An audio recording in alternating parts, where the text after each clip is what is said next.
Bebisana mihat ki achumba langla langjin puthokpiu haiduna semkiba JAC na lusingbasingna chara henbagi khongjang chengsinbada ngasi ingna chikna phamjaramba wakat mifam maikhu bom kaptuna thukaikre ngasi thangmaibanda chara henbagi khongjang chengsinbada saruk yaribi Maheiroi Nupimacha ama Wantharakhre ngarang CMN Birenbu Bebisana misi asi thigatpagi che changsing irang sagatpa pambasing yauna yengba yagani Bebisana gi ihau lepiro thijinbagi matam pisi haina media da phongdorakhiba wafambu JAC na kanna yaningdaba phongdorakli ngasi wakan mifam famlibi maira paibi lusingbi amana haikhibada mahak asi leibak sigi mapi mapani CM ama oibagi yamna lemna lehaningi ekoina tha ama chupna wakat mifam famduna amadi maira rally chatuna irang sagatpa natte mihat asiga mari leinana lengangna athuba matamda achumba langla langjin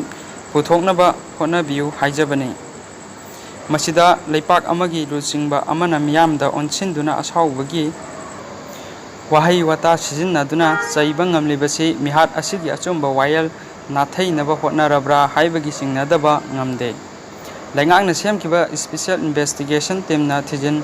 khochinbada JAC gi mihut amadi Maheiroi amatana ayetpa pikhiba leite haina wakat mifam famliba amasung phongdorokli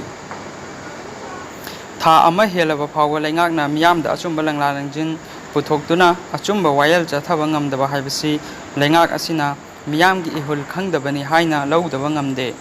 amaromda media da police ki maikai digi press note thadoklaga miyambu irang sagatpa pamba oina uhanba asi yamna laibak thibani haina makha takhi miyamgi lusingba miyamgi CM na miyamgi ihul khangna thabak tawbinaba amadi ingna tapna wakat mifam famlibasingda aki tujungba ohandana irang sagatnaba sinbiganu haiki